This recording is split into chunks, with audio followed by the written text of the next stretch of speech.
আসসালামু আলাইকুম ওয়া রাহমাতুল্লাহি ওয়া বারাকাতুহু। আশা করছি সকলেই ভালো আছেন। আলহামদুলিল্লাহ, আমরা হরফ পরিচিতির ক্লাস এবং হরফের বিভিন্ন রূপের ক্লাসগুলো শেষ করেছি। আজকে আমরা হরফের বিভিন্ন রূপের ক্লাসটা সংক্ষেপে সকলকে বুঝিয়ে দিব। এরপরে আমরা কিভাবে যুক্ত বর্ণগুলো পড়ব সেটা বুঝিয়ে দেব ইনশাআল্লাহ। তো আজকে আমরা ক্লাসটা শুরু করছি। আমরা সকলেই জানি বা এভাবে আসে শব্দের শুরুতে, মাঝখানে আসে এভাবে এবং শেষে আসে এভাবে। এটা হচ্ছে শেপ।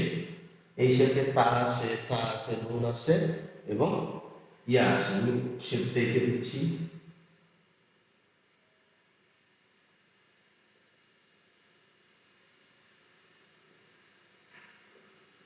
এই শেপে হচ্ছে পাঁচটা।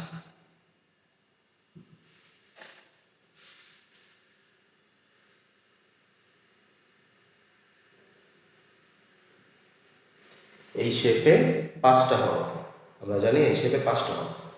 যদি আমরা নিচে একটা নোক্তা দিয়ে দিই বা হয়, আর যদি উপরে দুইটা নোক্তা দিয়ে দিই তা হয়, উপরে যদি তিনটা নোক্তা দিয়ে দিই সা হয়, উপরে যদি একটা নোক্তা দিয়ে দিই নুন হয় এবং নিচে যদি দুইটা নোক্তা দিয়ে দিই ইয়া হয়। আমরা সকলেই জানি। তাহলে আমরা এগুলো খেয়াল করবো। নিচে একটা নোক্তা দিলে বা হয়, উপরে একটি নোক্তা দিলে নুন হয়, উপরে দুইটি নোক্তা দিলে তা হয়, নিচে দুইটা নোক্তা দিলে ইয়া হয় এবং উপরে তিনটি নোক্তা দিলে সা হয়। আমরা সকলে এটা জানি।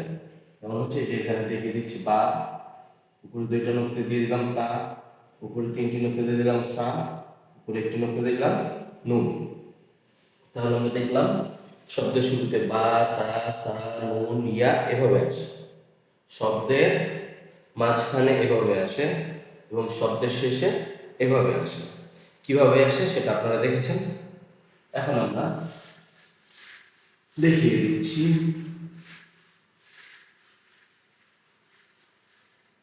পরের যে জিম, হা, খ, এই তিনটার প্যাটার্নও প্রায় একই রকম। দেখিয়ে দিচ্ছি।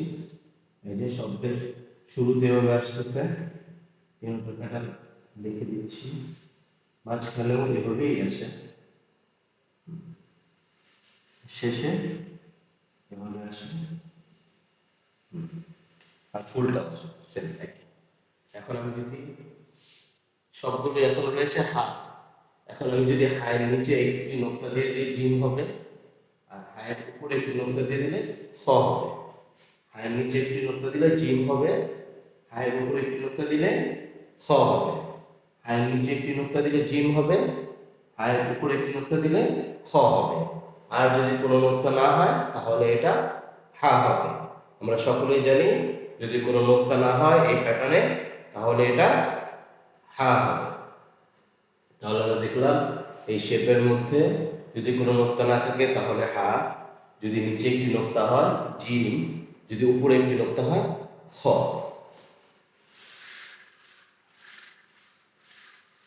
এখন আমরা দেখতে পারি সি।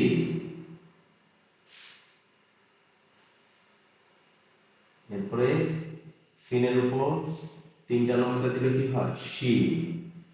সিনটা দেখাচ্ছি, এই দুইটা এখন সি।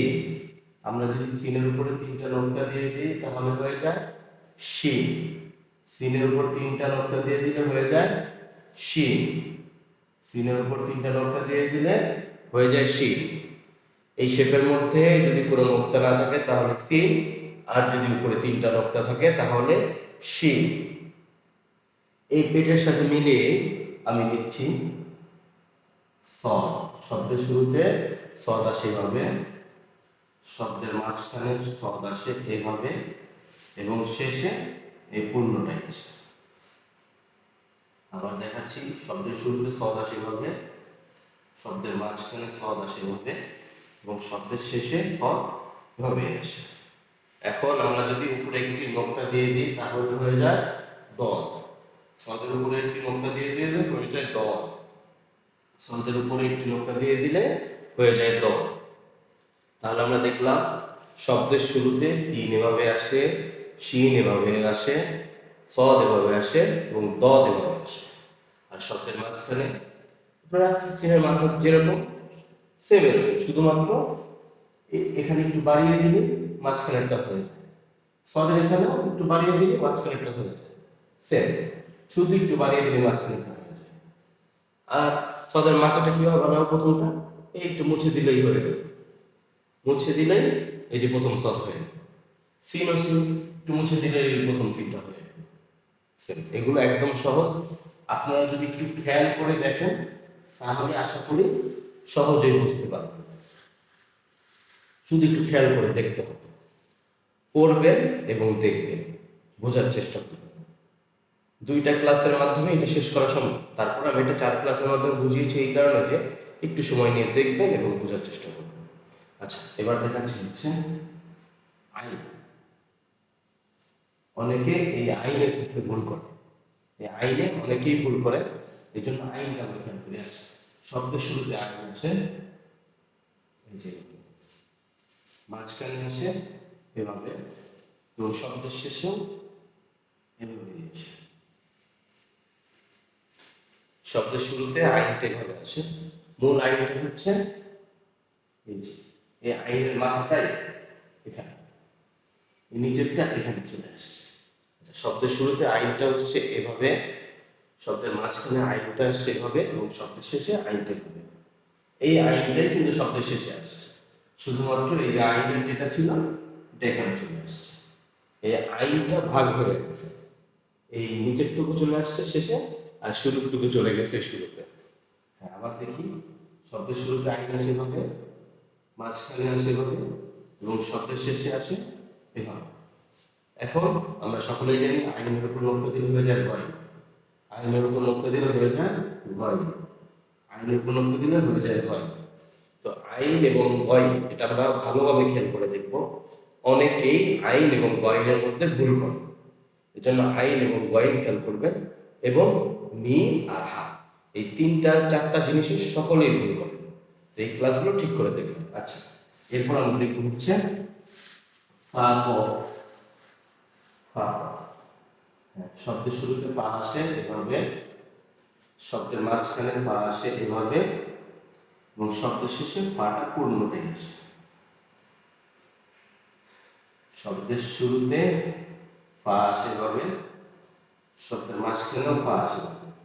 আমরা দেখলাম গোল মাথা হয়ে উপরে 1 নক্তা হলে ফা, গোল মাথা হয়ে উপরে 1 নক্তা হলে ফা।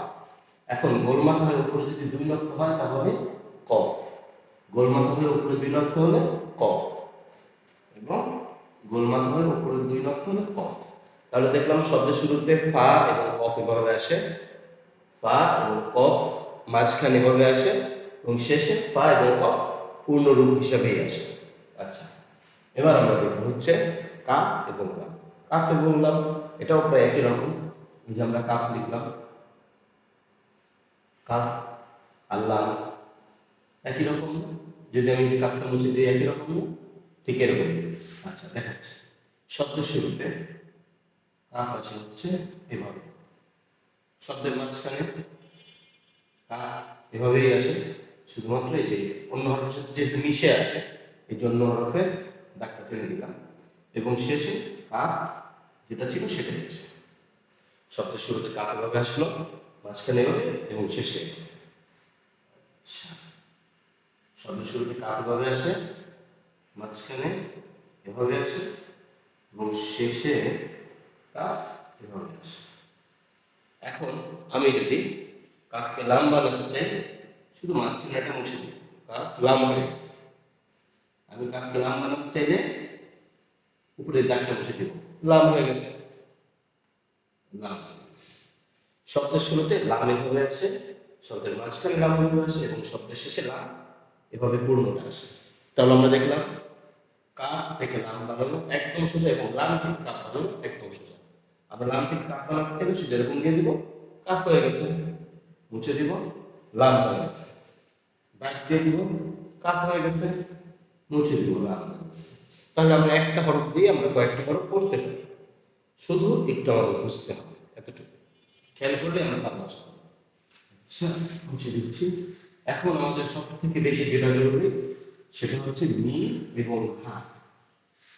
মিম এবং হা এটা হচ্ছে আমাদের ভালোভাবে বুঝতে হবে এবং দেখতে হবে। মিম এবং হা এই দুটোতে আমাদের সময় বেশি লাগে।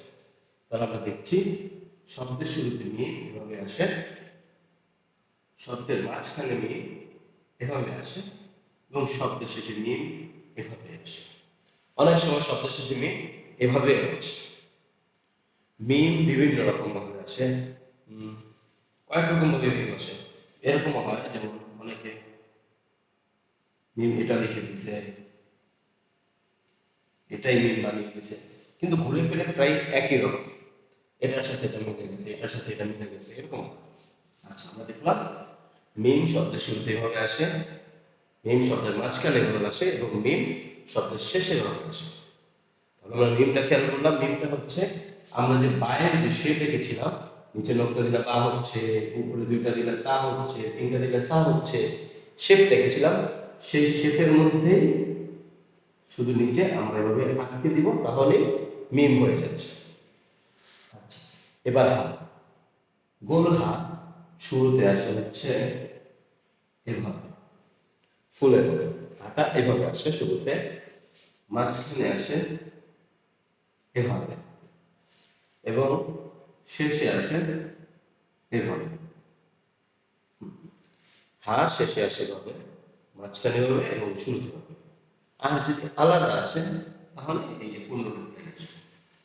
তাহলে আমরা দেখলাম মিম এবং হা শুরুতে আসে এভাবে, মাঝখানে আসে এভাবে এবং শেষে আসে এভাবে। আর আলাদা আসলে আলাদা আসে। আশা করছি আপনারা সকলেই খেয়াল করে ক্লাসগুলো বোঝার চেষ্টা করবেন, তাহলে সহজে বুঝতে পারবেন। আপনারা যদি বেবিকে বোঝাতে চান তাহলে লিখে লিখে বোঝানোর চেষ্টা করবেন, সহজে বেবি বুঝে যাবে। ভালো থাকবেন, সুস্থ থাকবেন। আসসালামু আলাইকুম ওয়া রাহমাতুল্লাহি ওয়া বারাকাতুহু।